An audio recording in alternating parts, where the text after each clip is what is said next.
Les couches de la Terre gardent des secrets que nous ne savons pas voir. Sous nos pieds, des strates géologiques s'accumulent, chacune enfouissant le temps en silence. Les archéologues creusent, mesurent, cataloguent, mais il existe des vides dans le récit que nous racontons sur nous-mêmes. Des espaces où la certitude n'habite plus. Et si les vestiges que nous trouvons ne datèrent pas du début, mais du recommencement? Et si quelque part dans les profondeurs du passé, une civilisation avait déjà atteint une certaine hauteur avant de disparaître si complètement que même la géologie semble l'avoir oubliée? Cette question n'est pas une affirmation, c'est une porte. Elle nous force à examiner ce que nous croyons savoir sur nos origines, à interroger les lacunes de nos méthodes de datation et à accepter une possibilité vertigineuse, que nous puissions être un écho d'une voix bien plus ancienne que nous ne l'avons jamais osé imaginer. Imaginez marcher dans une carrière ouverte par le temps. Chaque couche de roche, de terre, de cendres représente un intervalle, parfois quelques années, parfois plusieurs siècles. Les géologues lisent ces strates comme un archéologue lit un texte cherchant à dater, à comprendre, à établir une chronologie. Mais il y a quelque chose de troublant dans cette méthode, quelque chose que la science elle-même a appris à accepter sans vraiment y réfléchir. Ces couches ne sont jamais complètes. Il manque toujours des pages. Entre une strate bien datée et la suivante, il peut y avoir des milliers d'années dont on ne sait rien. Ce n'est pas un mystère, c'est un fait géologique bien compris. L'érosion efface, les mouvements tectoniques brouillent, les glaciers anéantissent ce qui s'était accumulé. Et pourtant, nous construisons notre compréhension de l'histoire humaine sur cette base fragmentaire, acceptant les lacunes comme naturelles, inévitables. Mais si ces lacunes n'étaient pas anodines, si elles cachaient précisément ce que nous ne pouvons pas voir parce que nous ne la cherchons pas, la stratigraphie nous dit que la Terre a une mémoire écrite en couches. Or, une mémoire fragmentée est une mémoire qui peut mentir par omission. La Terre s'est refroidie et réchauffée des dizaines de fois au cours de millions d'années. Les glaciations ont modifié les continents, les niveaux des mers ont fluctué de plus de 100 mètres. À chaque changement climatique majeur, les populations humaines ont été décimées ou contraintes à l'exil. Une civilisation établie sur une côte aurait disparu sous les eaux. Une autre, dans une vallée fertile, aurait été enterrée sous le gravier apporté par les fleuves gonflés. Les archéologues connaissent ce problème. Ils savent que les gisements sont rares, que les conditions de préservation doivent être exactes. Une civilisation ne se fossilise que si elle meurt dans les circonstances particulières, enterrée rapidement par l'éruption, préservée dans le permafrost, enfouie sous l'alluvion. La plupart des civilisations se décomposent non pas simplement, reviennent au sol, et si cela s'était produit à une échelle que nous n'avons jamais imaginée, si des populations entières, avec leur technologie, leurs architectures, leur langage, avaient été effacées non pas par un cataclysme unique, mais par une succession lente de changements environnementaux, la géologie sérieuse, menée par des chercheurs qui ne sont pas des marginaux, suggère que le taux de sédimentation n'est pas constant. Certaines couches se forment bien plus rapidement qu'on ne le pensait autrefois. Cela signifie que notre échelle de temps, établie à partir de l'épaisseur des dépôts, peut être profondément erronée. Une couche qui semble dater de 10 000 ans pourrait en réalité couvrir une période de 3 000 ans, ou de 20 000. Et l'inverse est aussi vrai. Ce que nous pensons être une longue période d'absence peut représenter un intervalle beaucoup plus court. Le silence géologique n'est jamais aussi éloquent que lorsqu'on cherche à l'interpréter. Il existe aussi la question des couches manquantes. Les géologues parlent de discordance, des endroits où les strates ne s'empilent pas logiquement, où il manifestement quelque chose de la Mésopotamie ancienne constitue notre fenêtre la plus directe sur. Ces discordances peuvent représenter des millions d'années d'histoire perdue. En cherchant les traces d'une ancienne civilisation, on ne la trouverait que si elle avait eu la chance extraordinaire d'être enterrée exactement de la bonne façon, au bon endroit, au bon moment. La plupart des preuves auraient simplement disparu, redevenues poussière. Et puis il y a la question du contexte. Même lorsqu'on découvre des objets qui semblent anciens, comment peut-on être certain de leur âge ? Les méthodes de datation, comme le carbone 14, ont leur propre marge d'erreur, parfois de plusieurs centaines d'années. Ces erreurs s'accumulent. Pire encore, certains objets ont été trouvés hors de contexte, enterrés dans les mauvaises couches, mélangés à des matériaux de périodes différentes. Un archéologue consciencieux rejette souvent ces découvertes précisément parce qu'elles ne correspondent pas au cadre établi. Mais que se passe-t-il si le cadre lui-même est incomplet ? Il faut aussi accepter une vérité dérangeante. Nous ne cherchons que ce que nous nous attendons à trouver. Si une civilisation ancienne avait construit avec des matériaux périssables, bois, terre, pierre chauds, il resterait peu de traces après quelques millénaires. Si elle avait évité de laisser des sépultures élaborées, peu de vestiges osseux seraient préservés. Si ces sites avaient un tel été submergés ou recouverts par des changements géologiques majeurs, nous ne saurions même pas où chercher. Le silence de la Terre n'est pas la preuve de l'absence, c'est la preuve que nous ne savons pas poser les bonnes questions. En fin de compte, ce que la stratigraphie nous montre véritablement, c'est l'humilité devant le temps. Chaque couche de terre raconte une histoire, mais elle ne raconte que sa propre histoire. Ce qui se trouvait avant, pendant ou après dépend entièrement de ce que nous pouvons décoder des fragments qui subsistent. Et si nous acceptons que ces fragments sont fragmentaires, que les lacunes sont inévitables et peut-être gigantesques, alors nous devons aussi accepter que notre compréhension de la préhistoire humaine repose sur une base beaucoup plus instable que nous ne l'admettons généralement. Les strates du silence ne sont pas des absences. Ce sont des bibliothèques détruites, des villes englouties, des populations oubliées. Et elles nous entourent, enfouies sous chaque pas que nous faisons. Quand un archéologue dit qu'un objet date de 3000 ans, il y a derrière cette affirmation simple un réseau complexe de suppositions, de méthodes et d'interprétations. Ces suppositions ne sont jamais absolues. Elles reposent sur un consensus qui a grandi au fil du temps, renforcé par la répétition et l'habitude plutôt que par une certitude inébranlable. La stratigraphie, l'étude des couches, nous dit que ce qui est profond est généralement plus ancien que ce qui est superficiel. Mais généralement n'est pas toujours. Les mouvements de terre, les intrusions souterraines, les perturbations causées par les racines des arbres ou les terriers d'animaux peuvent mélanger les couches de manière imprévisible. Puis il y a la datation absolue. Le carbone 14, la méthode la plus célèbre, mesure la décroissance d'un isotope radioactif présent dans les matières organiques. En théorie, c'est élégant. En pratique, ça mentionne ses frogs de complications. D'abord, il n'y a pas une seule date de carbone 14 pour un objet donné. Il y a une plage, une fourchette d'erreur qui peut s'élargir considérablement avec l'âge. Pour un objet de 5000 ans, l'erreur peut atteindre plusieurs centaines d'années. Pour quelque chose de 10 000 ans ou plus, l'incertitude devient si grande que le résultat perd une part significative de sa précision. De plus, le carbone 14 ne fonctionne que si on suppose que le ratio de carbone 14 dans l'atmosphère a toujours été constant. Or, ce ratio a fluctué au cours de l'histoire. Les tempêtes solaires, les changements de l'activité magnétique terrestre, les éruptions volcaniques peu massives, tout cela affecte le ratio. Les scientifiques ont appris à corriger ces variations en utilisant des données provenant de cernes d'arbres ou de coraux, mais ces corrections elles-mêmes reposent sur des suppositions. Si ces suppositions sont fausses, alors les dates que nous produisons sont également fausses. Considérez aussi la question de la contamination. Un échantillon prélevé sur un site archéologique depuis longtemps peut avoir été exposé à des molécules de carbone modernes, provenant des mains des fouilleurs, de la pollution environnementale, de sources souterraines. Un petit pourcentage de contamination peut décaler une date de plusieurs siècles. Et comment être certain qu'une contamination s'est pas produite ? C'est presque impossible une fois qu'un objet a quitté son contexte d'origine. Il existe aussi la question bien connue des années de plateau. La courbe de datation au carbone 14 n'est pas lisse. Elle présente des sections où elle s'aplatit presque complètement, où une large plage d'années anciennes produisent donc des résultats de carbone 14 similaires. Cela signifie que pour certaines périodes de l'histoire, il est presque impossible de déterminer si quelque chose date de 4500 ans ou de 4000 ans. La méthode elle-même crée une incertitude systématique. Et puis il y a d'autres méthodes de datation, chacune avec ses propres biais et limitations. La datation au potassium, argon fonctionne bien pour les roches volcaniques anciennes, mais elle ne fonctionne pas du tout pour les os ou le bois. La thermoluminescence peut dater la céramique, mais avec une marge d'erreur parfois de 20 à 30%. Aucune méthode n'est absolue, aucune ne fournit une certitude qui s'élève au-dessus d'une probabilité statistique.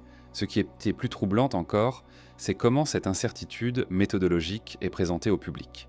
Les archéologues parlent souvent avec une confiance qui efface les nuances. Un objet est décrit comme datant de 3000 ans avec une assurance qui nie l'existence de la fourchette d'erreur. Si on presse les chercheurs, ils admettront l'incertitude. Mais dans les publications populaires, dans les documentaires, dans l'enseignement scolaire, les dates sont énoncées comme des faits. Et progressivement, ces probabilités statistiques se cristallisent en certitudes culturelles. Or, si notre chronologie est incertaine, et elle l'est, scientifiquement, alors qu'y a-t-il à la base de tout le reste ?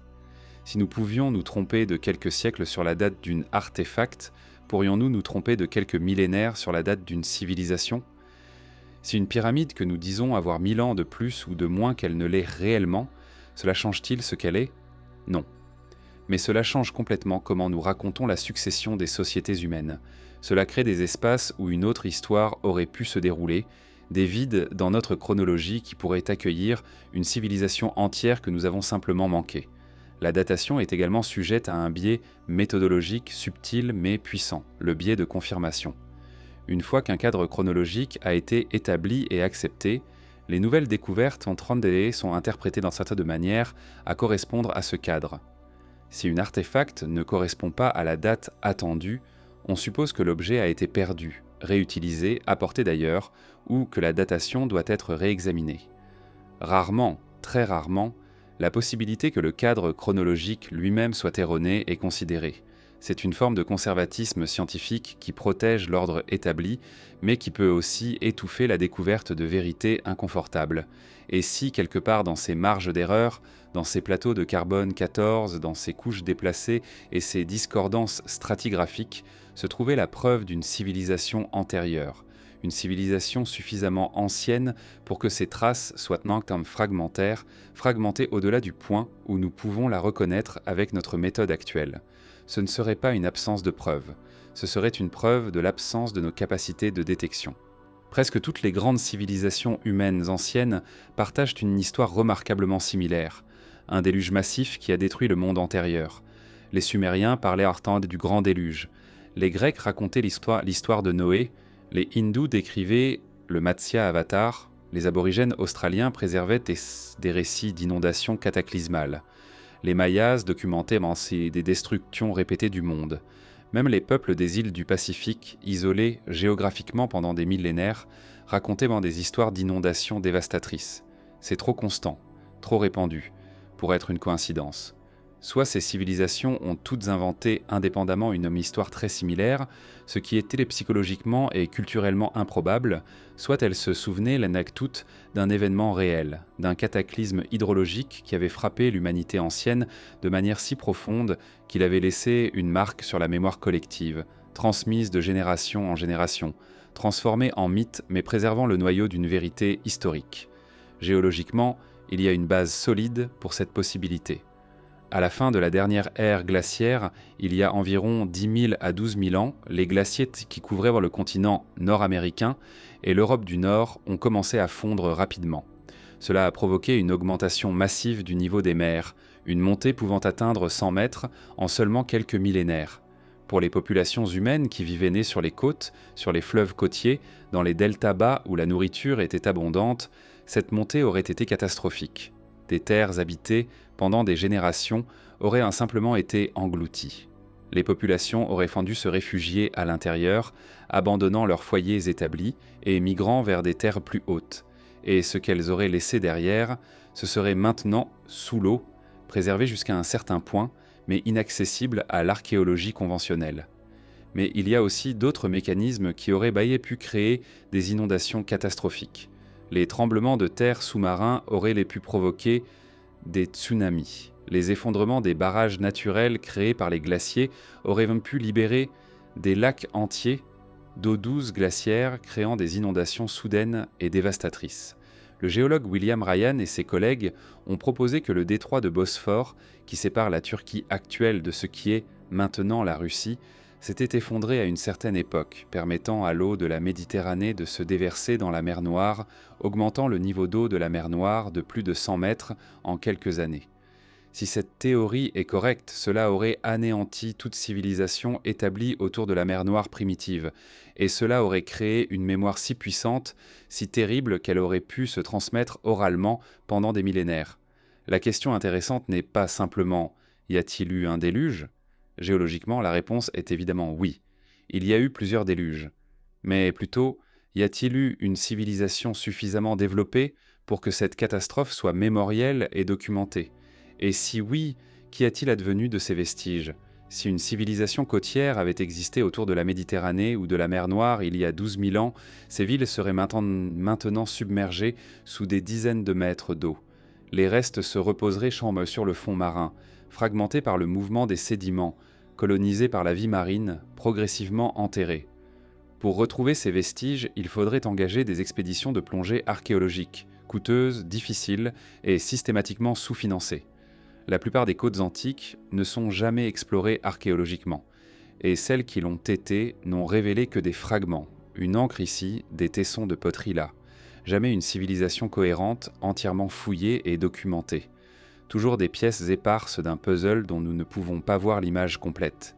Il existe des fouilles contemporaines qui suggèrent une présence humaine complexe sur les côtes antiques, bien plus anciennes que le consensus n'est prêt à l'admettre.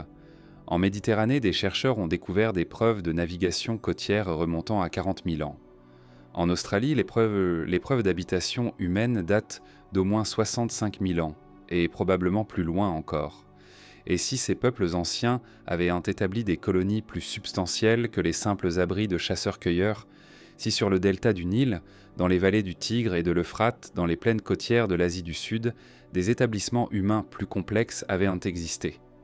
Le récit du déluge serait alors une mémoire fragmentaire, inexacte dans ses détails, mythologisée par le passage du temps, mais enracinée dans une expérience historique réelle.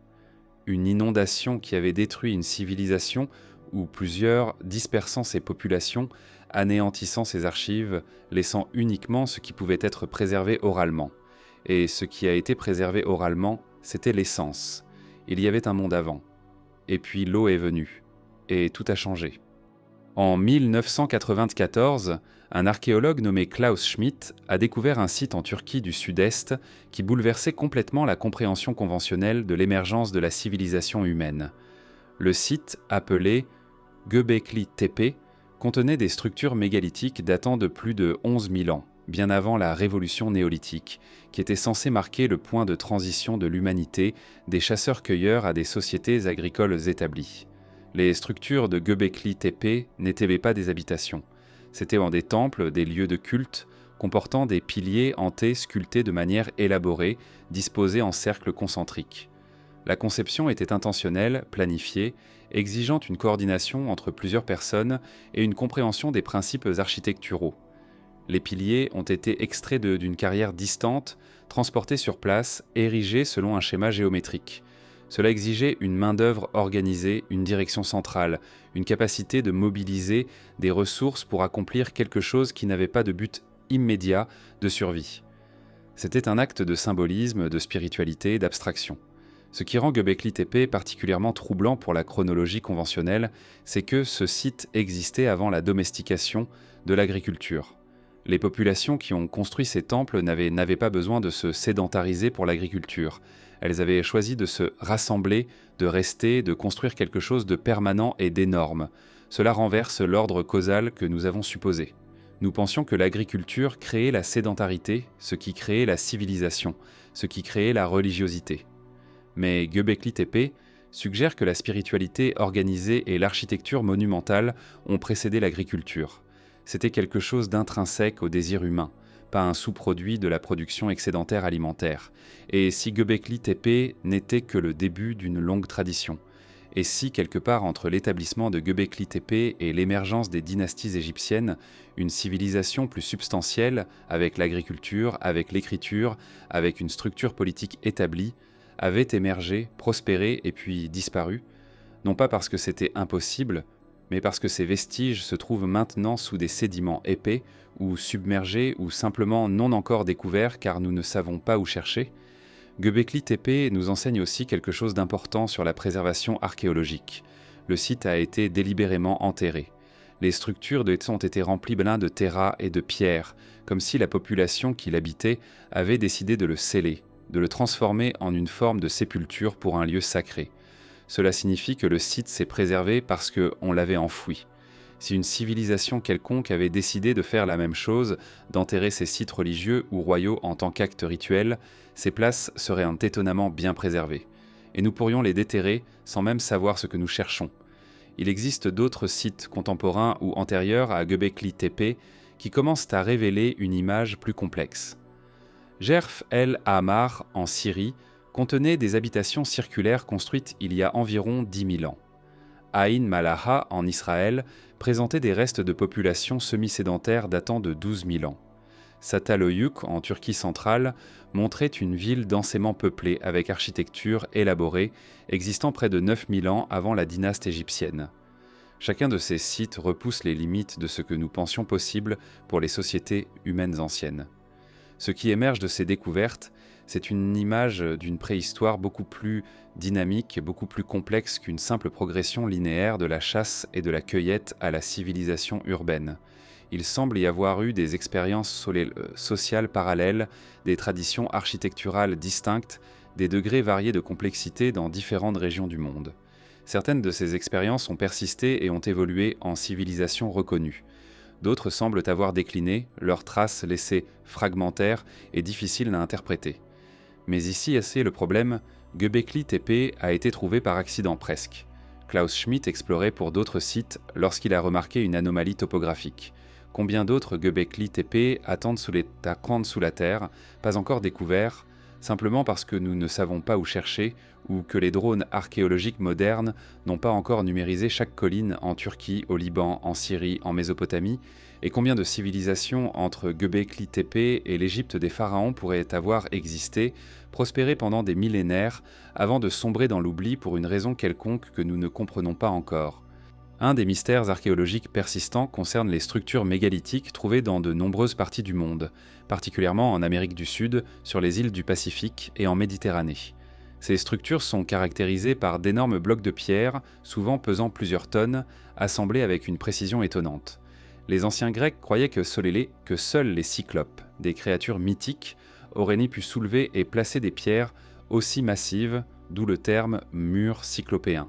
À Pumapunku, sur le plateau de Titicaca en Bolivie, il existe des blocs de pierre taillés avec une telle précision que les fentes entre eux sont si minces qu'on ne peut pas y passer un couteau.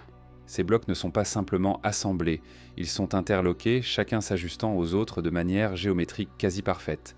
Et Pumapunku n'était pas une structure isolée. C'était part d'un complexe architectural plus grand, existant à plus de 4000 mètres d'altitude, dans une région où le travail de la pierre aurait dû être techniquement plus difficile qu'à des altitudes plus basses. La question archéologique conventionnelle est: comment les peuples précolombiens ont-ils accompli cela sans technologie de fer, sans poulies, sans chevaux pour le transport? La réponse habituelle est que c'était possible avec les outils en pierre, une organisation du travail méthodique et une patience extraordinaire. Les archéologues peuvent concevoir une procédure théorique, briser la pierre avec des outils en pierre, la traîner sur des rondins de bois, l'assembler avec un taillage très précis. Mais la question que personne ne pose réellement, c'est: pourquoi aurait-on dépensé cette énorme quantité d'efforts? Le béton, les structures en pierre crue auraient été plus simples à utiliser. Pourquoi exiger cette précision absolue? La réponse conventionnelle est que c'était esthétique, rituel. Mais cela soulève une question plus profonde. Est-ce qu'une civilisation sans technologie de fer, sans écriture établie, sans preuve claire d'une administration centralisée, aurait vraiment choisi d'alloquer une part si massive de ses ressources pour une perfection architecturale qui n'était pas nécessaire à la survie? Ou, autrement dit, était-ce une continuation d'une tradition technique, préservée d'une époque antérieure où cette précision était peut-être plus justifiée, plus liée à une fonction plutôt qu'une nouvelle invention commençant à zéro? Il y a aussi la question de la distribution de ces structures mégalithiques. Elles se trouvent en Amérique du Sud andine, à Stonehenge en Angleterre, sur l'île de Pâques, à Karnak en France, à Malte, en Micronésie et dans plusieurs autres endroits du monde ancien. Aucun de ces lieux n'avait de contact connu les uns avec les autres au moment où ces structures auraient dû être construites. Et pourtant, le style, l'ambition, la méthode présentent des parallèles troublants. Pas identiques. Chaque culture a ses propres variantes, mais assez similaires pour suggérer une influence commune, une transmission de connaissances culturelles. La technologie la plus logique pour assembler des pierres aussi massives avec tant de précision serait une connaissance sophistiquée de l'acoustique, du son, peut-être même de vibration. Si on pouvait faire vibrer la pierre à une fréquence particulière, ses propriétés élastiques changeraient la rendant plus malléable. Cela pourrait expliquer la précision, la relative facilité avec laquelle de grandes structures ont pu être assemblées. Il existe des traditions orales de cultures anciennes mentionnant exactement cela, la capacité à déplacer des pierres avec le son, avec la vibration. Est-ce de la pseudoscience ? Peut-être. Mais la science moderne commence également à explorer les effets des vibrations sonores sur les structures cristallines. Les cristaux peuvent dès lors former des motifs ordonnés sous exposition acoustique. Si une pierre pouvait être amenée temporairement à un état de plus grande plasticité via une vibration orchestrée, cela changerait complètement comment nous comprenons la construction des structures mégalithiques. Mais pour que cela fonctionne, il faudrait une connaissance mathématique et physique considérable. Il faudrait une compréhension des fréquences, des résonances, des propriétés des matériaux. C'est le type de connaissance qu'on ne suppose généralement pas exister dans les sociétés préhistoriques. Et pourtant, les structures elles-mêmes, leur existence, leur précision, impliquent que quelque chose de ce type aurait dû être compris par les constructeurs. Les murs cyclopéens, en fin de compte, témoignent d'une capacité technologique, d'une ambition architecturale, d'une prise de risque cultuelle que nous attribuons facilement aux civilisations antiques connues, comme l'Égypte ou la Mésopotamie. Mais ces murs existent aussi en endroits où nous ne supposons pas qu'une civilisation suffisamment sophistiquée ait existé. Et cela crée une dissonance, soit notre chronologie est de fausse, soit notre compréhension de ce qui était techniquement possible pour les sociétés préhistoriques est trop restrictive. Il existe un ensemble de découvertes archéologiques qui suggèrent une connaissance mathématique et astronomique bien plus avancée dans l'Antiquité que ce que nous supposons généralement possible. Ces découvertes prennent des formes diverses, mais ensemble, elles peignent un portrait d'une compréhension du cosmos qui était précis, détaillé et fondé sur des observations minutieuses. Commençons par la Grande Pyramide de Giza. Ses dimensions comportent plusieurs anomalies numériques remarquables.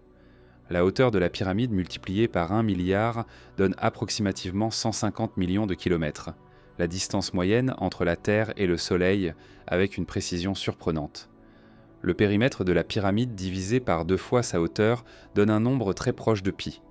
Ces correspondances numériques pourraient être une coïncidence, mais elles sont multiples. Et plus les chercheurs cherchent, plus ils trouvent de correspondances. Des relations à l'axe terrestre, à la latitude du site, à des constantes physiques comme la vitesse de la lumière. Maintenant, l'argument conventionnel est que les Égyptiens étaient d'excellents mathématiciens et que certains de ces nombres ont pu être découverts empiriquement, en mesurant le soleil, les étoiles, en observant les saisons. Et c'est vrai qu'ils étaient mathématiquement sophistiqués. Mais comment auraient-ils déterminé la distance au soleil sans télescope, sans instrument de mesure à distance ? Comment auraient-ils calculé la vitesse de la lumière sans électricité, sans les instruments de la physique moderne ? Il y a aussi la question de Stonehenge en Angleterre.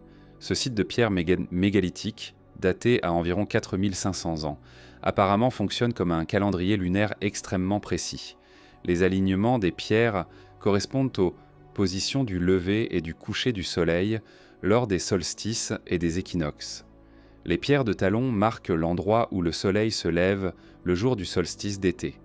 Et le site capture également les cycles de 18 ans et 94 ans de la Lune.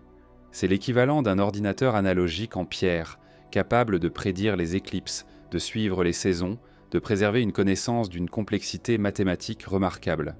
Qui construisait ces observatoires ? C'étaient des sociétés préurbaines, sans écriture établie, sans les institutions centralisées que nous supposons nécessaires pour accomplir quelque chose d'une telle complexité. Et pourtant, le savoir était clairement là. Pas écrit sur du papier ou du parchemin, mais inscrit dans la pierre, préservé dans la géométrie elle-même, transmis par la tradition orale et la représentation physique. Le calendrier maya présente un mystère similaire. Les Mayas pouvaient calculer les cycles célestes avec une précision remarquable. Leur calendrier pouvait prévoir les phases lunaires des siècles à l'avance. Ils comprenaient ça le concept du zéro qu'ils notaient comme une coquille vide, plusieurs siècles avant que le concept n'arrive en Europe via les mathématiques arabes. Où avait-il acquis cette connaissance ? Il existe aussi des traditions orales préservées dans divers textes anciens qui mentionnent des valeurs numériques remarquablement précises. Les textes hindous anciens donnent une valeur pour pi précise à plusieurs décimales. Les Sumériens mentionnaient des observations de la grande année, le cycle de précession de l'axe terrestre, une période d'environ 26 000 ans, chose qu'on suppose qu'ils ne pouvaient pas observer directement en raison de sa longue durée. La question qui émerge de tout cela est la suivante. Comment une connaissance mathématique et astronomique d'une telle sophistication aurait-elle pu être développée, conservée, transmise par les cultures anciennes sans les instruments de la science moderne? La réponse habituelle est que c'était empirique, basé sur des siècles ou des millénaires d'observations minutieuses, et c'est certainement possible. Mais cela implique également quelque chose, que ces civilisations possédaient non seulement une connaissance mathématique sophistiquée, mais une tradition intellectuelle stable, une institution d'apprentissage, une continuité culturelle permettant à de telles observations complexes d'être accumulées et préservées. Et si cette institution, ce corps de savoir, avait préexisté aux civilisations historiques que nous connaissons, si une civilisation antérieure avait développé ce savoir, l'avait conservé, l'avait transmis à travers les âges, sous la forme de traditions, de géométrie sacrée, de structures mégalithiques, si quand cette première civilisation avait été anéantie ou oubliée, ce savoir avait cependant persévé, fragmenté, recontextualisé, mais résistant finalement à l'effacement complet. Les calculs impossibles nous disent quelque chose de profond. Le savoir mathématique et astronomique de l'Antiquité était plus avancé que notre chronologie ne veut l'admettre. Et si ce savoir était avancé, que dire du reste de la technologie, de l'organisation sociale, de la compréhension philosophique? Ces calculs inscrits dans la pierre ne sont pas des aberrations. Ce sont les fragments d'un système de connaissances qui a transcendé l'effondrement de la civilisation qu'il avait créée. L'une des preuves les plus troublantes d'une complexité antique préservée accidentellement réside dans l'archéométallurgie, l'étude des traces de métaux trouvées dans les sédiments et les artefacts anciens. Ces traces révèlent quelque chose que les archéologues trouvent difficile à intégrer dans leur chronologie.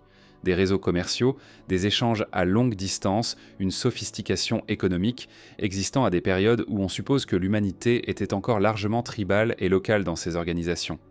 Considérez d'abord l'étain. L'étain n'existe naturellement que dans certaines régions du monde, en Cornouailles, en Slovaquie, en Malaisie, en Bolivie. Et pourtant, des objets contenant de l'étain ou fabriqués à partir du bronze, un alliage d'étain et de cuivre, se trouvent dispersés dans toute l'ancienne Méditerranée, dans le Moyen-Orient, en Inde. Pour que l'étain soit utilisé dans des régions où il ne s'y trouve pas naturellement, il doit avoir été transporté. Et pas seulement transporté, mais échangé, valorisé, incorporé dans des traditions artisanales sophistiquées. Les archéologues attribuent de ces réseaux commerciaux à des périodes bien établies, l'âge du bronze par exemple, mais l'analyse isotopique du plomb dans les artefacts anciens révèle une histoire plus complexe. Le plomb provenant de différentes sources géographiques a des signatures isotopiques distinctes. En analysant le plomb présent dans des artefacts anciens, les archéologues peuvent tracer leur origine. Ce qui émerge, c'est que les réseaux commerciaux remontaient même plus loin dans le temps que prévu, avec des routes commerciales bien établies, datant de périodes que nous supposions être pré-commerciales. Il y a aussi la question de la momification. Les techniques de momification utilisées par les anciens Égyptiens exigent une connaissance sophistiquée de la chimie, comment préserver les tissus organiques, comment éloigner l'eau, comment éviter la putréfaction. Les Égyptiens utilisaient que des résines, du sel de natron, des huiles balsamiques, mais d'où provenaient ces matériaux? Certains ne se trouvent pas naturellement en Égypte, ils ont dû être importés, et les sources qui ont approvisionné l'Égypte ancienne en ces matériaux ne sont même pas clairement identifiées par les archéologues modernes. Pourtant, les Égyptiens les trouvaient, les obtenaient, les intégraient dans leurs pratiques rituelles. Cela suggère un commerce et une diplomatie plus étendus qu'on ne l'imagine généralement. Il existe aussi des preuves d'une circulation monétaire plus ancienne. La monnaie, censément inventée en Lydie au 7e siècle avant notre ère, comporte des ancêtres numismatiques plus anciens. Des poids standardisés, des pépites de métal marque et des objets de valeur établis servant de moyen d'échange. Les Sumériens, bien avant la monnaie frappée, utilisaient l'orge et l'argent comme étalons de valeur dans leurs transactions. Cela signifie qu'un système économique formalisé, capable de coordonner les échanges sur de longues distances, existait déjà dans l'Antiquité bien avant ce que nous supposions. Et puis, il y a la question des routes commerciales elles-mêmes. La route de la soie, la fameuse route commerciale reliant la Chine à l'Occident, est généralement datée de quelques siècles avant notre ère. Mais les traces archéologiques des échanges entre l'Orient et l'Occident remontent bien plus loin. De la céramique asiatique a été trouvée en Égypte. Des restes de plantes originaires d'Asie du Sud se trouvent dans les dépôts côtiers de la Méditerranée. Cela suggère que les réseaux commerciaux régionaux avaient déjà convergé avant la formalisation de la route de la soie. Ce qui est fascinant, c'est que ces traces de commerce, ces flux de matériaux, ces échanges établis impliquent une chose: une stabilité politique suffisante, une infrastructure suffisante, une confiance suffisante entre les parties pour que le commerce à longue distance soit possible. On ne peut pas maintenir des routes commerciales à travers les déserts et les mers si le chaos règne de chaque côté. Il faut une autorité centrale, une défense contre les bandits, une structure juridique pour résoudre les litiges. Cela exige de la civilisation au sens organisé en plusieurs endroits simultanément. Et si ces réseaux commerciaux n'avaient même pas commencé de zéro avec les premières civilisations historiques, et si instead ils représentaient une continuation, une réactivation d'anciens corridors commerciaux qui avaient déjà existé, avaient été perdus lors d'une perturbation, une inondation, une épidémie, un cataclysme climatique, et avaient été puis rétablis lorsque les populations s'étaient rétablies et avaient reconstitué les réseaux qu'elles remet Bryant. Les traces de métal dans le sol nous racontent d'anciens voyages, d'anciens échanges, d'une économie complexe qui s'étendait sur des continents. Et si les commerçants de ces routes anciennes avaient été les héritiers de traditions commerciales bien plus vieilles encore, des traditions qui remontaient à une civilisation oubliée, dont ils ne conservaient que la pratique, dont la mémoire était perdue, dont l'origine était devenue mythique. La géologie nous enseigne que la Terre a connu une série de transformations catastrophiques au cours de son histoire, des extinctions massives, des tremblements de terre colossaux, des changements climatiques survenant en un temps géologiquement bref. Pour la plupart de ces transformations, nous comprenons les causes: un astéroïde énorme, une activité volcanique extrême, des changements de la circulation océanique. Mais pour d'autres, les mécanismes restent flous, les explications insatisfaisantes. Et ce qui est frappant, c'est la récurrence de ces événements cataclysmaux. Le à peine écoulé entre une extinction massive et la suivante peut être de seulement quelques millions d'années, une fraction du temps géologique, assez court pour que les écosystèmes ne se soient pas pleinement rétablis, que la perturbation suivante arrive. Pour les humains, cette perturbation récurrente signifie quelque chose de spécial. L'Homo sapiens a émergé il y a environ 300 000 ans, il y a relativement peu en termes de temps géologique. Durant cette période, l'humanité a traversé plusieurs crises existentielles majeures. Il existe une théorie, proposée par plusieurs généticiens, selon laquelle la population humaine a chuté à seulement quelques milliers d'individus, une sorte de goulot d'étranglement génétique, il y a environ 70 à 100 000 ans. L'événement qui a provoqué cela remet débattu, mais les candidats incluent la super-éruption volcanique du Toba, une vague de froid catastrophique, ou une combinaison de plusieurs stresseurs environnementaux. Si une civilisation avait émergé avant ce goulot d'étranglement génétique, elle aurait probablement été anéantie. Les survivants auraient dû recommencer à zéro face à des conditions beaucoup plus dures, avec peu ou pas de vestiges de la civilisation antérieure. Toute technologie aurait été perdue. Toute architecture aurait été effacée. La seule chose susceptible de survivre aurait été la mémoire culturelle transmise oralement. Et encore, seulement si elle avait eu une valeur adaptative, si elle avait aidé les survivants à prospérer, ou si elle avait été enchâssée dans des mythes et des récits religieux assez puissants pour traverser les générations. Mais même ce cadre est trop simple, car le réinforcement génétique n'était peut-être pas total. Il existait une relief génétique après le goulot d'étranglement, une faible proportion de la population mondiale qui avait survécu. Et cette population aurait pu préserver, fragmenter, déformer, mais essentiellement préserver certaines traditions culturelles, les pratiques de Koan et pratiques de commerce, les techniques de construction, les observations cosmologiques transmises d'une génération à la suivante, graduellement enrichies, réélaborées, finalement intégrées dans les civilisations émergentes du néolithique. Il y a aussi les changements climatiques plus récents qui auraient affecté les sociétés humaines établies. La fin de la dernière ère glaciaire, il y a environ 12 000 ans, a provoqué une réorganisation massive de l'habitat humain. Les côtes habitées, comme nous l'avons mentionné, auraient été submergées. Les glaciers qui s'étaient dissous, créant des crues soudaines et dévastatrices le long des rivières. Les changements de la circulation océanique auraient modifié les modèles de pluie, transformant certaines zones côtières habitables en déserts. Et plus tard, il y a environ 4200 ans, un changement climatique global en est un provoqué par l'instabilité solaire a plongé une partie du monde dans une sécheresse prolongée. Cela a entraîné l'effondrement de plusieurs civilisations bien documentées, l'Akkad, l'Harappa, les Minoans. Si un changement climatique de cette envergure pouvait anéantir des civilisations établies, des civilisations avec l'écriture, avec la bureaucratie, avec des structures d'État, que dire d'une civilisation moins formellement documentée, moins géographiquement centrale? Elle aurait simplement disparu, sans trace dans les archives écrites, laissant seulement des fragments archéologiques qui auraient pu être facilement mal interprétés ou manquer entièrement. Chaque réinforcement climatique ou géocatastrophique majeur aurait eu le même effet: réinitialiser les sociétés humaines complexes, forcer la population à se disperser, à se réfugier, à perdre progressivement les traditions technologiques et culturelles les plus complexes de la civilisation qui s'était effondrée. Ce qui survivrait serait ce qui pouvait être préservé oralement, ce qui pouvait être inscrit sur les structures permanentes, ce qui pouvait être transmis comme rituel ou tradition religieuse.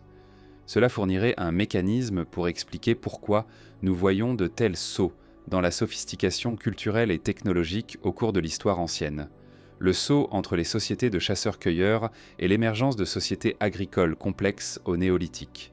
Le saut dans la complexité architecturale et administrative entre les villages agricoles et les villes-États de la Mésopotamie et de l'Égypte. Ces sauts ne demandent donc pas une innovation ex nihilo, une créativité géniale jaillissant de nulle part. Ils pourraient à la place représenter une redécouverte, une réinvestigation d'une connaissance antérieure, une réinstitution de pratiques qui avaient été oubliées, puis se souvient à travers la tradition orale et l'expérimentation empirique. Retournons à Pumapunku, car ce site mérite un examen plus approfondi. Situé à environ 4000 mètres d'altitude sur le plateau de Titicaca, en Bolivie, ce complexe architectural témoigne d'une précision de construction qui dépasse de loin ce que nous supposons être possible pour une société préhistorique sans technologie de fer, sans écriture établie, sans État centralisé, avec l'infrastructure administrative pour mobiliser une main-d'œuvre massive. Les blocs de pierre sont d'une précision si exacte que les fentes entre eux sont imperceptibles. Certains blocs sont appareillés de telle sorte qu'ils s'encastrent, avec une géométrie semblable à des puzzles complexes. D'autres portent des lignes de coupe découpées à angle droit avec une régularité si parfaite qu'elles semblent avoir été créées à la machine. Certains blocs de granit, un matériau extrêmement dur, portent des marques d'outils qui suggèrent une technique de coupe que les ingénieurs modernes auront du mal à reproduire sans technologie diamant. De plus, Pumapunku n'existe pas en isolation. C'est part d'un site plus large appelé Tiwanaku, qui contient d'autres structures mégalithiques et des alignements astronomiques. Tiwanaku situe à proximité du lac Titicaca, l'un des plus grands lacs de haute altitude du monde. À proximité se trouvent également les îles flottantes de Huros, créées par les habitants locaux en empilant la végétation lacustre. Une solution étonnamment élégante et durable aux besoins de terre ferme dans un environnement lacustre. Maintenant, l'archéologie conventionnelle date Pumapunku à environ 1500 ans, période pré-Inca. Mais les traditions orales des peuples locaux, les Aymara, parlent de Pumapunku comme étant bien plus ancienne, datant de plusieurs millénaires antérieurs. Et si les traditions orales avaient conservé une vérité que l'archéologie moderne n'a pas encore révélée, une question complémentaire: pourquoi était-il nécessaire de construire avec une telle précision? La raison standard, que c'était rituel, symbolique, une démonstration du pouvoir et de la piété, est peut-être trop simple. Qu'était-ce qu'un interlocuteur maîtrise si bien la tectonique des blocs que certaines structures survivent aux tremblements de terre sans se désassembler? Une région sujette aux tremblements de terre, comme l'altiplano bolivien, exigerait une certaine ingénierie parasismique. Et comment mieux créer une structure parasismique qu'avec des blocs si parfaitement ajustés qu'il n'y a aucun espace pour les fissures de se développer, aucun espace pour que l'instabilité se construise? Si c'était le cas, alors la précision extrême n'était pas simplement esthétique ou rituelle, c'était fonctionnel. C'était une ingénierie répondant à un problème réel. Et cela suggère une expérience d'ingénierie, une compréhension des principes parasismiques que nous n'associons normalement pas aux sociétés préhistoriques. Il faut aussi considérer la géologie. Pumapunku a été inondé à un moment donné, les vestiges portant des marques de sédiments d'eau. L'altiplano s'est élevé progressivement, créant un environnement qui avait autrefois été aride et maintenant plus tempéré. Ou peut-être, inversement, le lac Titicaca s'est élevé et a décliné avec les changements climatiques. Les traditions orales aymaras parlent d'une civilisation antérieure, les Tiwanaku, qui ont prospéré avant le déluge. Pumapunku, dans ses traditions, est le vestige de cette civilisation antique, endommagée par l'eau, partiellement détruit, mais assez solide pour survivre en grande partie.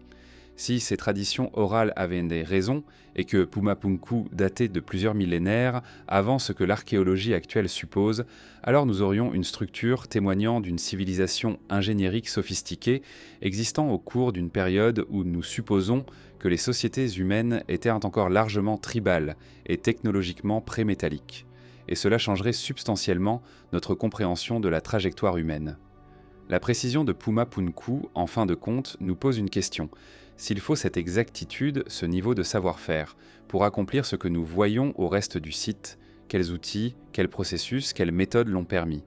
Et si ces méthodes et ces outils qui n'en avaient pas été inventés à partir de zéro par les constructeurs de Pumapunku, mais avaient plutôt été hérités, réappris, recréés à partir d'une tradition technique plus ancienne, transmise à travers les âges du folklore, de la pratique, du savoir-faire empirique? L'émergence de l'écriture est généralement marquée comme le moment clé de la transition entre la préhistoire et l'histoire. Avant l'écriture, les sociétés humaines dépendaient de la tradition orale. Après l'écriture, il y a un enregistrement permanent de la pensée humaine. Avant l'écriture, le mythe, le folklore, la tradition, tous sujets à l'oubli et à la déformation. Après l'écriture, la stabilité, la documentation, la transmission précise d'informations. Mais cette distinction est trop nette, trop binaire. L'écriture, après tout, n'a pas émergé de nulle part. Les systèmes d'écriture préhistoriques, les peintures sur les murs des grottes, les marques sur les os, les encoches sur les bâtons, suggèrent une capacité et un désir de représenter visuellement l'information bien avant les premiers systèmes d'écriture formelle. Et les premiers systèmes d'écriture formelle, le cunéiforme sumérien, les hiéroglyphes égyptiens, ne sont pas des inventions d'une sophistication soudaine. Ce sont des systèmes complexes, précis, supposément prépensés pour une tâche spécifique. Le cunéiforme, utilisé d'abord pour noter les inventaires et les transactions administratives, porte les traces d'une étape antérieure, des jetons d'argile utilisés pour compte avant l'apparition des tablettes écrites. Et avant les jetons, les archéologues supposent qu'il y avait simplement une mémoire humaine, une tradition orale, sans aide visuelle pour la traçabilité. Mais cette transition des jetons aux tablettes suppose un saut conceptuel majeur. Quelqu'un a dû réaliser que des marques sur l'argile pouvaient représenter la même information que les jetons eux-mêmes. Cela demande un schéma abstrait, une compréhension de la représentation symbolique, une aptitude mathématique basique. Et si cette aptitude, cette compréhension, avait déjà existé bien avant le cunéiforme? Si des sociétés antérieures avaient déjà maîtrisé des systèmes de notation, des représentations symboliques, des méthodologies de tenue de registre, si le cunéiforme ne représentait pas l'invention de l'écriture elle-même, mais seulement sa formalisation, sa standardisation dans un contexte administratif. Il existe également des anomalies linguistiques troublantes. Les langues humaines, à travers les cultures et les continents, partagent certaines structures fondamentales. Toutes les langues ont des noms et des verbes, des formes pour exprimer le temps, des mécanismes pour la négation et l'interrogation. Cela suggère une origine commune, une langue proto-humaine de laquelle toutes les autres langues ont divergé. Les linguistes estiment que cette proto-langue divergence a débuté quelque part entre 10 000 et 50 000 ans. Mais ce qui est intrigué, c'est la rapidité avec laquelle la diversification linguistique a eu lieu une fois que les populations humaines se sont éparpillées géographiquement. En seulement quelques millénaires, isolés et sans contact, les populations ont développé des systèmes linguistiques complètement différents. Et pourtant, les structures sous-jacentes demeurent similaires. Cela suggère que la capacité linguistique humaine, l'aptitude à créer de la grammaire, à abstraire des concepts, à communiquer sur des choses non physiques, était déjà entièrement formée avant que la diversification ne commence. La capacité n'a pas évolué en réaction à la géographie ou à l'isolation. Elle était déjà là, innée, construite génétiquement dans le cerveau humain. Mais si cette capacité était présente chez les humains modernes since au moins 50 000 ans, pourquoi n'y a-t-il pas de preuves archéologiques de systèmes d'écriture complexes dans toutes les anciennes sociétés? Pourquoi seulement certaines régions du monde, le fertile croissant, l'Égypte, la vallée de l'Indus, la Chine, développèrent-elles des systèmes d'écriture formelle qui ont été préservés? Une réponse pourrait être que d'autres régions avaient des systèmes d'écriture ou de notation, mais qui ne s'est pas préservé. L'écriture sur les matériaux périssables, le bois, l'écorce de bouleau, les feuilles de palme, ne se fossilise pas. Des générations d'archives pourraient avoir été maintenues sur de tels matériaux puis complètement perdues lorsque les conditions de préservation n'étaient pas exactement correctes. Nous mettons l'accent sur les sociétés qui écrivaient sur l'argile cuite, la pierre ou le papyrus, matériaux qui survivent, et nous concluons que ce sont les seuls qui avaient bien développé l'écriture. Mais cela pourrait simplement refléter un artefact de préservation. Ou peut-être certaines anciennes sociétés avaient-elles délibérément rejeté le besoin d'écriture formelle, confiantes dans leur tradition orale, réticentes à externaliser la connaissance sous une forme susceptible de perdre de la richesse, de la nuance, de la flexibilité de la parole vivante. Les sociétés polynésiennes, avant le contact européen, n'avaient pas d'écriture, mais disposaient d'une tradition orale extraordinairement sophistiquée et précise. Les généalogies orales, le moulello, pouvaient être récitées avec une exactitude remarquable, encapsulant des informations de plusieurs siècles. Les chants, les olis, préservaient et transmettaient une connaissance large, cosmologique, historique, pratique. Et si une civilisation antérieure avait également possédé une tradition orale si précise, si bien cultivée, qu'elle n'aurait pas senti le besoin de l'écrire. Si ce savoir oral avait été préservé avec une exactitude étonnante, transmis à travers des générations jusqu'à ce que la civilisation s'effondre, les fragments de ce savoir auraient pu survenir fragmentés, réinterprétés, mythologisés, mais essentiellement préservés dans les mythes et les légendes des cultures postérieures. L'écriture, dès lors, n'est peut-être pas le commencement de la documentation humaine. C'est peut-être seulement le moment où une certaine type de documentation, permanente, formelle, administrative, a commencé à être privilégiée. Avant cela, il y avait une documentation plus fluide, plus flexible, mais potentiellement aussi plus précise pour les sociétés qui la maintenaient comme tradition vivante. La Terre a connu plusieurs extinctions massives au cours de son histoire géologique. Ces événements ont anéanti une part énorme de la vie, parfois jusqu'à 99% des espèces. Mais la sombre ironie, c'est que les extinctions massives ne sont observables que rétrospectivement. Un organisme vivant au moment d'une extinction massive ne percevrait pas nécessairement l'événement comme une extinction globale.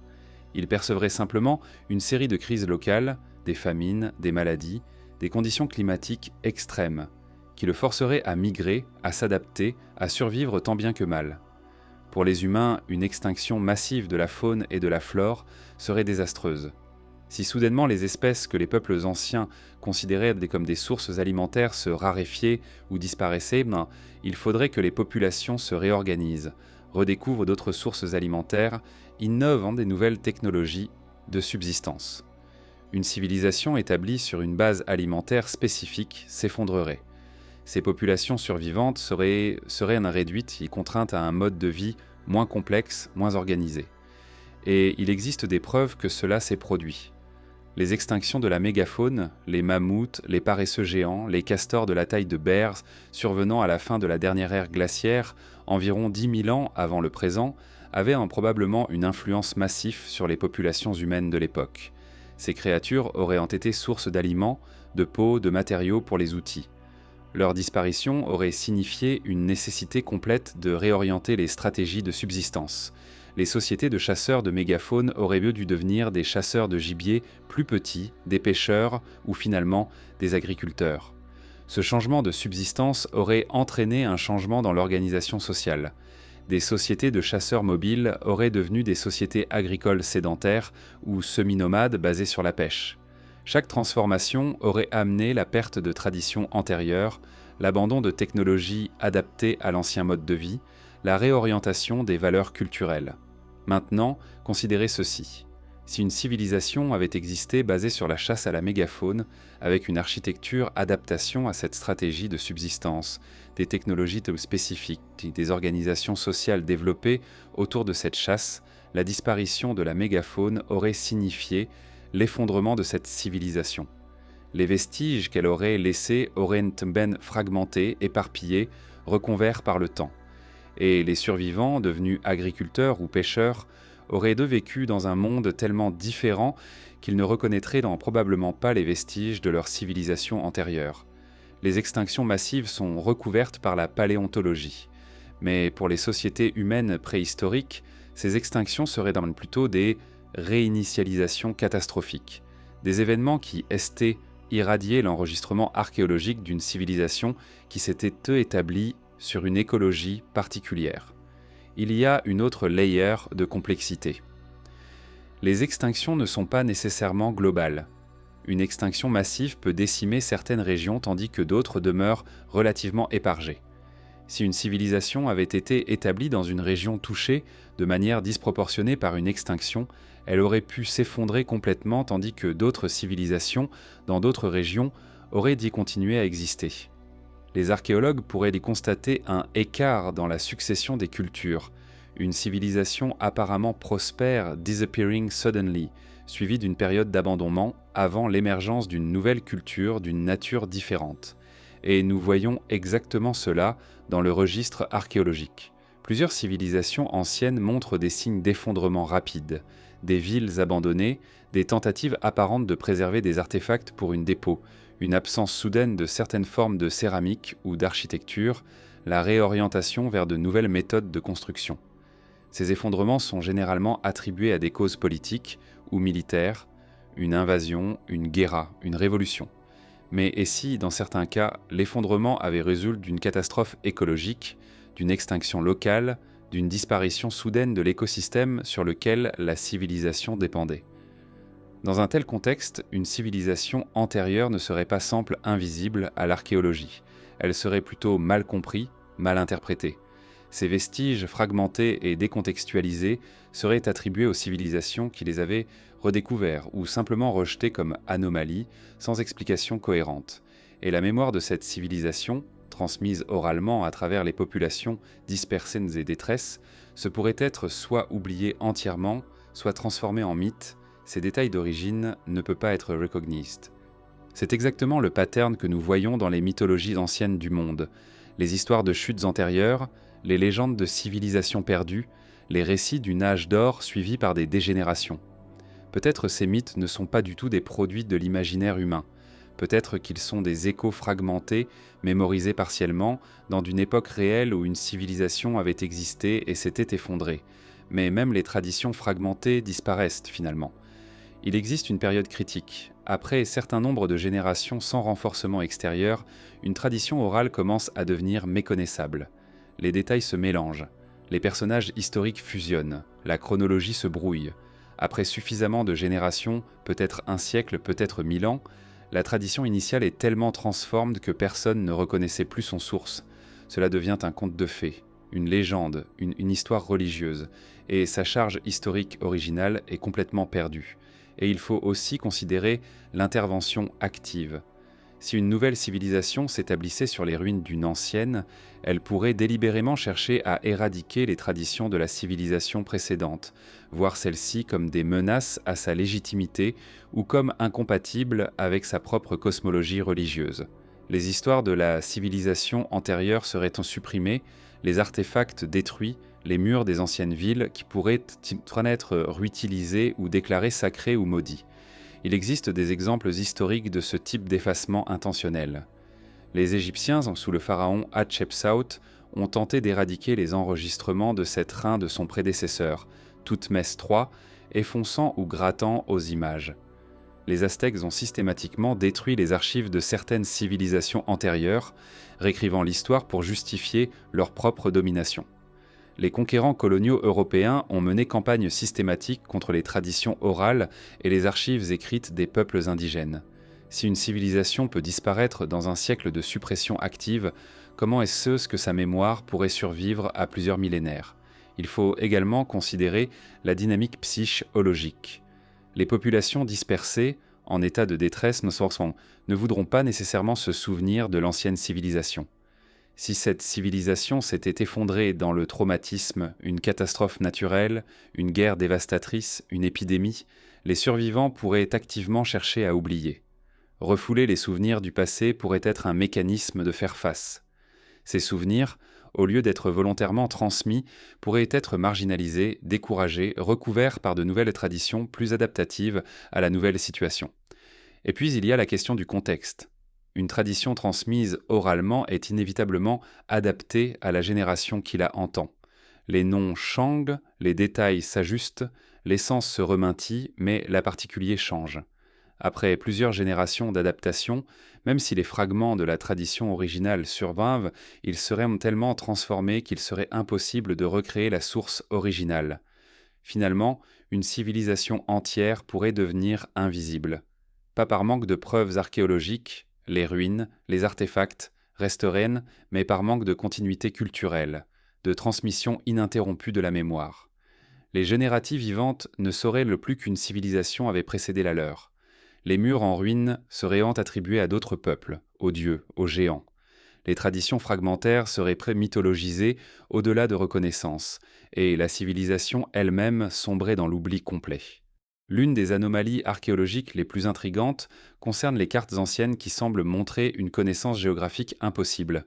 La plus célèbre est la carte de Piri Reis, créée par l'amiral ottoman Piri Reis au XVIe siècle. Cette carte, à première vue, est simplement une portolan, un type de carte navigue utilisée par les marins de la Méditerranée. Mais en examinant de plus près, on découvre quelque chose de remarquable. La côte de l'Amérique du Sud est représentée avec une exactitude frappante. La carte montre la côte ouest de l'Amérique du Sud, y compris l'estuaire du Rio de la Plata, avec une précision géographique que Piri Reis ne devrait pas posséder au XVIe siècle. Piri Reis affirmait que sa carte était basée sur des sources plus anciennes, des cartes datant peut-être de centaines d'années avant lui. Et si c'était vrai, si Piri Reis avait eu accès à des cartes préhistoriques ou anciennes, documentant avec précision les côtes du monde à une époque où on suppose que personne ne pouvait cartographier avec une telle exactitude, cela soulève une question inévitable. Comment pourrait-on créer une carte précise sans instruments modernes? Avec sextant, chronomètre et télescope, on peut déterminer la latitude et la longitude avec précision. Sans ces instruments, comment pourrait-on cartographier des continents entiers avec assez d'exactitude pour que les marins futurs puissent s'y fier? La réponse conventionnelle est que les portulans du Moyen Âge et de la Renaissance ont été créés progressivement, améliorés au fil du temps par les observations cumulées de centaines de marins. Chaque voyage ajoutait une correction mineure, une amélioration de la précision. Après plusieurs siècles, une image assez exacte du monde méditerranéen et côtier émergeait. C'est une explication raisonnable pour les cartes de la Méditerranée. Mais comment expliquer les détails précis des côtes américaines? Une possibilité est que les traditions cartographiques remontent bien plus loin dans le temps. Si des sociétés anciennes avaient entrepris des voyages lointains, exploré les côtes distantes et retourné avec des informations, ces informations auraient pu être représentées sur des cartes, préservées dans des archives et progressivement transmises à travers les cultures et les âges.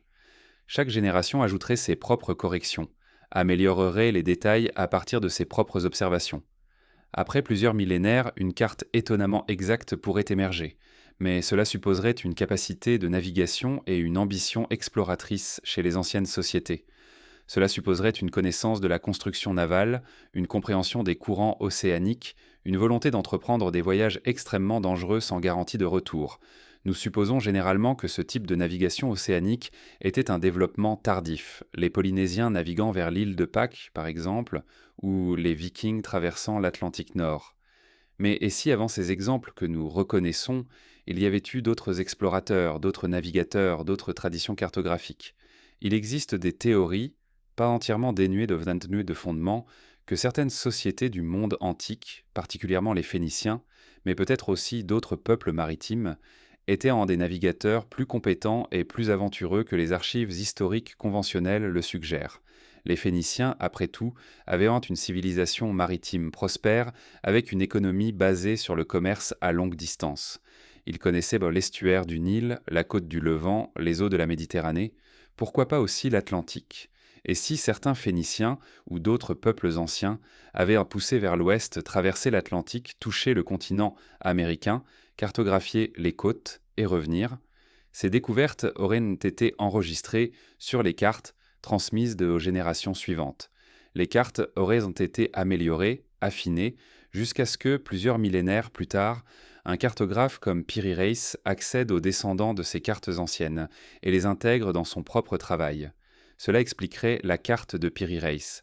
Cela expliquerait également pourquoi il existe de légères anomalies géographiques dans ces cartes, des inexactitudes qui seraient incompréhensibles si la carte était basée sur des observations de plusieurs millénaires antérieures, corruption progressive s'accumulant à travers les copies et les réinterprétations. Mais il y a aussi d'autres cartes anciennes qui portent des preuves similaires.